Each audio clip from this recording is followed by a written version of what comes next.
The humid Florida air hung heavy, thick with the scent of salt and the unspoken dread that had settled over the luxurious Emerald Palms resort. It was supposed to be a week of relaxation, a much-needed getaway for Sarah and her fiancé, Mark. Instead, it had become a nightmare. The emotional hook was the abrupt and brutal end to Mark's life.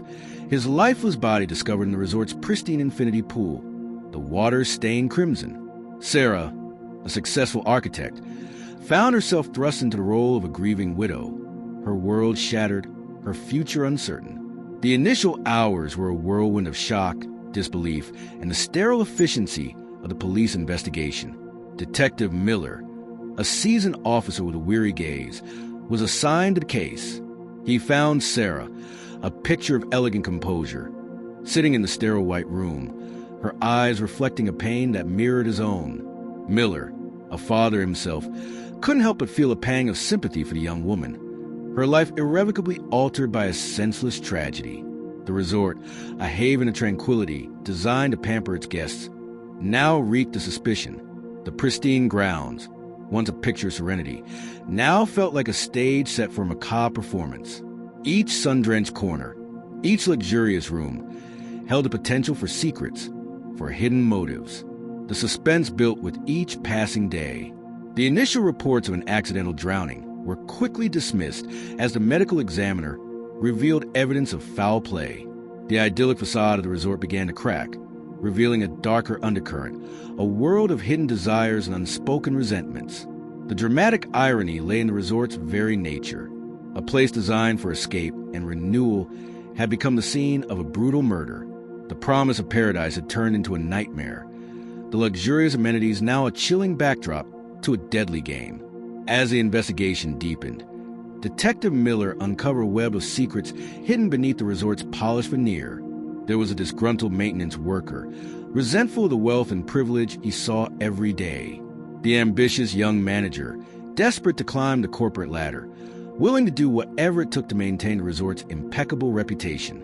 And then there was the enigmatic guest, a reclusive billionaire who had been seen arguing with Mark just hours before his death. The power shift occurred when Miller discovered a hidden surveillance system in the resort, installed by the billionaire, Mr. Van der Linde, to monitor his guests. The footage, initially dismissed as a privacy violation, revealed a chilling truth. Mark and Mr. Van der Linde had engaged in a heated argument, their voices raised in anger. The argument, however, was not about a business deal, as initially claimed, but about something far more personal, something that threatened to expose Van der Linde's dark secrets. The life lesson emerged subtly. The illusion of paradise can mask hidden dangers, and the pursuit of wealth and power can often lead to corruption and even violence. The resort, once a symbol of luxury and escape, now stood as a stark reminder of the darkness that can lurk beneath the surface of even the most idyllic settings. As Miller delved deeper into Van der Linde's past, he uncovered a trail of scandals and accusations, a pattern of manipulation and control. The billionaire, it seemed, was more than just a wealthy businessman. He was a man who operated in the shadows, his influence extending far beyond the confines of the resort. Just as Miller was closing in on Van der Linde, a new threat emerged. His investigation was suddenly met with unexpected resistance, his leads mysteriously disappearing, his informants intimidated. The pressure mounted, the weight of the case threatening to crush him. Then, a cryptic message arrived at his desk, a single, chilling phrase. The resort keeps its secrets. The suspense hung heavy in the air. Who was behind the message? Was there a more powerful force at play? A force that would stop at nothing to protect Van der Linde and bury the truth? The resort, once a place of relaxation, had become a battleground, a dangerous game where the stakes were life and death. Detective Miller stared at the cryptic message. The resort keeps its secrets, the words radiating a cold menace that went beyond a simple threat. It was a warning, a clear indication that the forces protecting Mr. Van der Linde were deeply entrenched and far-reaching. The power shift was palpable. Miller, the investigator, now felt like he was treading on dangerous ground, his every move potentially monitored. Ignoring the implicit threat, Miller delved deeper into Van der Linde's affairs. He discovered a complex web of offshore accounts and shell corporations, suggesting the billionaire's wealth was tied to more than just legitimate business ventures. Whispers of illegal activities, of connections to organized crime, began to surface from the resort staff. Hushed rumors of late-night meetings in secluded villas and unusual deliveries arriving under the cover of darkness. A significant twist emerged from the resort's financial records. Miller found a large, undocumented payment made to Mark just days before his death. The sum was exorbitant, far exceeding any reasonable tip or gratuity. This revelation painted a different picture of Mark, suggesting his presence at the Emerald Palms might not have been purely coincidental. Had Mark stumbled upon Van Derlen's illicit activities? Had he been trying to extort the billionaire? The investigation took another unexpected turn when Sarah, still grieving but now possessing a steely resolve, revealed a secret about Mark. He had been struggling with significant gambling debts, a fact he had kept hidden from her. The large payment from Van Derlen now seemed less like a payoff and more like a desperate attempt by Mark to alleviate his financial woes. Had this desperation led him into a dangerous game with a man like Van Derlen? The suspense tightened as Miller pieced together a possible scenario. Mark, desperate for money, had discovered something incriminating about Van Derlen's operations at the resort and had tried to leverage that information. Van Derlen, a man accustomed to controlling every aspect of his life, would have seen Mark as a threat, a loose end that needed to be silenced. However, the resort keeps its secrets message lingered in Miller's mind. It felt too calculated, too impersonal to be solely Van Derlen's doing. It suggested a larger entity, a silent partner, or a more powerful organization pulling the strings behind the scenes. Miller discreetly began to investigate the resort itself, paying closer attention to its seemingly innocuous staff and the intricate network of service tunnels and restricted areas. He discovered a hidden security office, not on any official blueprints, equipped with advanced monitoring technology that covered every inch of the property. The level of surveillance was unnerving, far exceeding the needs of a typical luxury resort. Another twist unfolded within this hidden office. Miller found a logbook detailing unusual activity, including coded messages and references to deliveries and collections happening at irregular hours. One entry, dated the night of Mark's murder, mentioned a package being moved from Van Derlen's private villa to a secluded dock on the resort's private beach. Driven by a hunch, Miller made his way to the private beach under the cover of darkness. The air was thick with the scent of salt and the rustling of palm trees. As he scanned the shoreline with his flashlight, he noticed something glinting in the sand near the water's edge. A small, intricately carved wooden fish, identical to a good luck charm Mark always carried. Following a barely discernible set of footprints leading away from the beach, Miller found himself at a secluded boathouse, its door slightly ajar. Inside, the air was heavy with the smell of gasoline and the faint metallic tang of blood. A small motorboat bobbed gently in the water, its deck stained a dark, ominous color. As Miller cautiously approached the boat, a voice, smooth and cultured, echoed from the shadows of the boathouse. "Detective Miller, I was wondering when you'd find your way here." Stepping into the dim light was a woman Miller had seen around the resort. The impeccably dressed, seemingly efficient resort manager, Evelyn Hayes. Her composed demeanor now held a chilling edge, her eyes radiating a cold intelligence. "Evelyn," Miller asked, his mind reeling. A faint smile touched her lips. "The resort does keep its secrets, Detective, some deeper than others." She gestured towards the bloodstains on the boat. Mark was becoming a liability. Mr. Van Derlen merely expedited his departure. The suspense hung heavy in the humid night air. Evelyn, the seemingly helpful resort manager, was now implicated in Mark's murder, but her calm demeanor, her confident air, suggested she wasn't acting alone. Who was the real power behind the Emerald Palms? And what other secrets did this seemingly idyllic paradise conceal? Evelyn Hayes' confession hung in the humid air of the boathouse, each word a chilling testament to the darkness that had festered beneath the resort's sunny facade.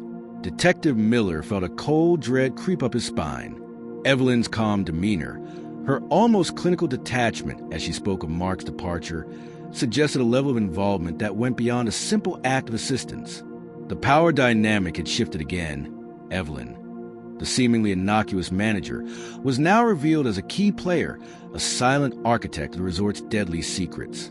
You helped him?" Miller asked, his voice barely a whisper. Evelyn's smile widened, a predatory gleam in her eyes. "Mr. Van der Linde has a unique way of handling problems. And Mark was becoming a problem." She gestured towards a bloodstained boat. A rather messy one, I must admit, but easily rectified. The dramatic irony was suffocating. Sarah, seeking solace in this supposed paradise, had been unknowingly surrounded by those who had orchestrated her fiancé's death. The resort, a symbol of escape and luxury, was a stage for a carefully concealed crime, its staff and even its management complicit in its dark secrets. As Evelyn continued to speak, a clearer picture began to emerge. Van der Linde wasn't just a wealthy recluse. He was a man who operated with impunity, his vast wealth and influence allowing him to manipulate and control those around him. Evelyn, it seemed, was more than just an employee. She was a trusted confidant, perhaps even a partner, in his illicit activities. The deliveries and collections mentioned in the security logbook likely referred to something far more sinister than mere resort supplies. Miller's mind raced. The coded messages, the hidden surveillance, the meticulous planning, it all pointed to a sophisticated operation, one that extended far beyond a single murder. Mark's death was likely just one loose thread in a much larger tapestry of crime. Just as Miller was about to apprehend Evelyn, a new voice echoed from the shadows of the boathouse. "Evelyn, darling, are you having a chat with our inquisitive detective?" Stepping into the dim light was Mr. Van der Linde himself, his eyes, cold and calculating, fixed on Miller. His presence radiated an aura of absolute control, the kind of power that money and influence could buy, even in paradise. The power shift was complete. Miller was now facing the man at the top, the puppet master pulling the strings. Van der Linde's demeanor was chillingly calm, his voice smooth and decent as he addressed Miller. He spoke of maintaining the resort's discretion, of ensuring the comfort and privacy of its esteemed guests. His word, however, carried an undercurrent of menace, a veiled threat that sent a shiver down Miller's spine.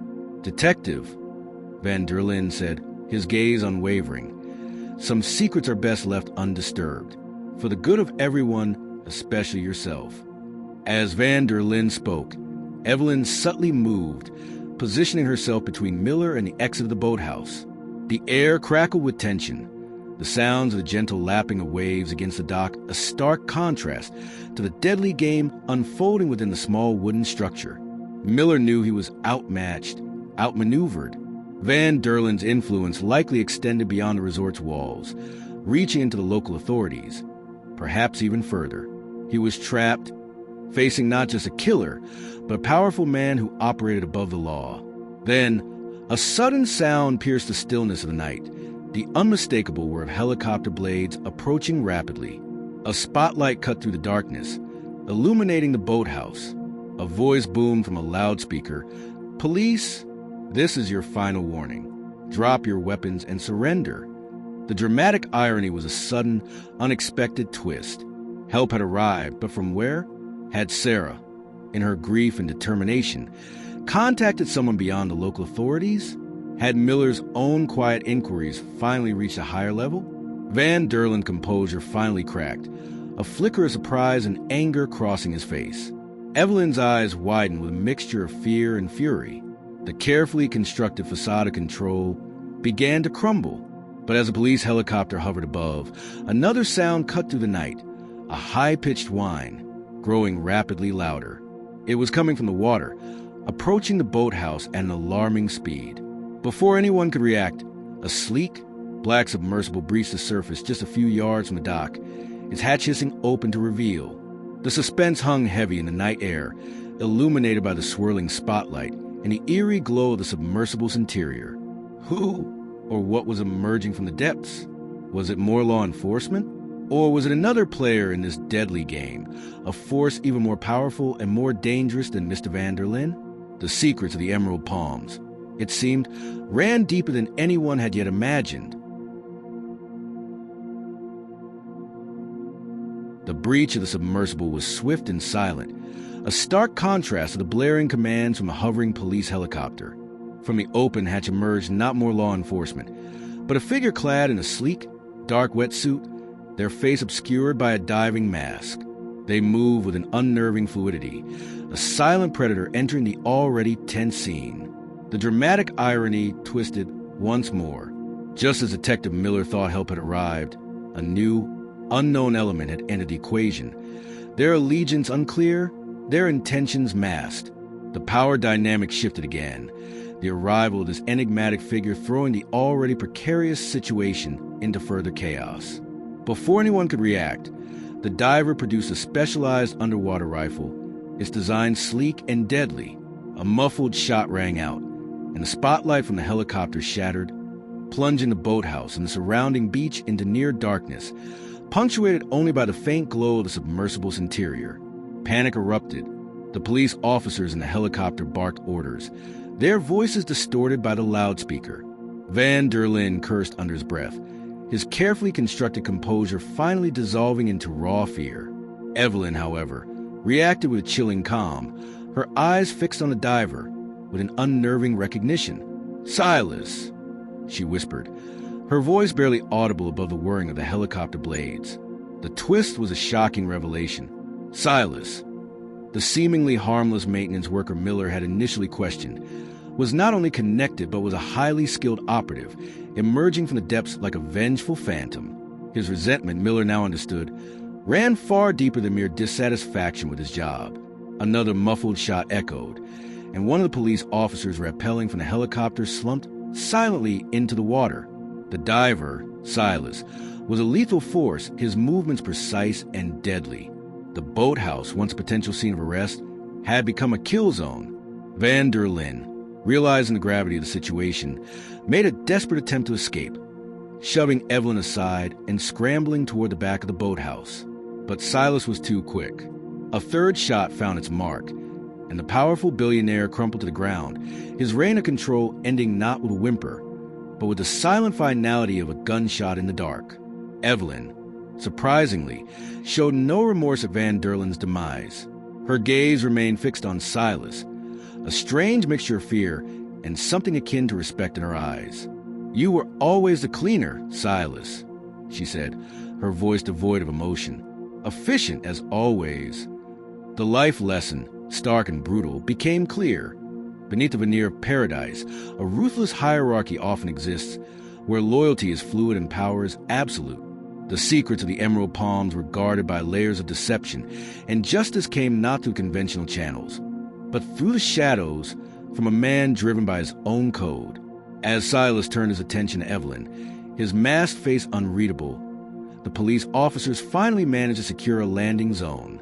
The beam of their floodlights cut through the darkness, illuminating the scene. Van der Linde's lifeless body, Evelyn standing defiant, and Silas, the silent executioner, his weapon still raised. But before the police could apprehend Silas, another figure emerged from the submersible. Sarah, her face, illuminated by the harsh floodlights, was a mask of grief and cold determination. In her hand, she held a small, antique pistol, its silver glinting ominously. The final twist hung in the air, thick with the scent of salt, blood, and gasoline. Sarah's presence, her unexpected arrival from the depths, shifted the power dynamic one last time. Her eyes locked with Evelyn's, a silent accusation passing between them. The paradise that had turned deadly was about to witness its final act of justice, not at the hands of the law, but at the hands of the grieving widow. The suspense remained, a chilling question mark hanging over the scene. Would Sarah seek vengeance? Would Silas intervene? And what other secrets lay hidden beneath the tranquil waters of the Emerald Palms? The resort's deadly secrets, it seemed, were not yet fully revealed. The end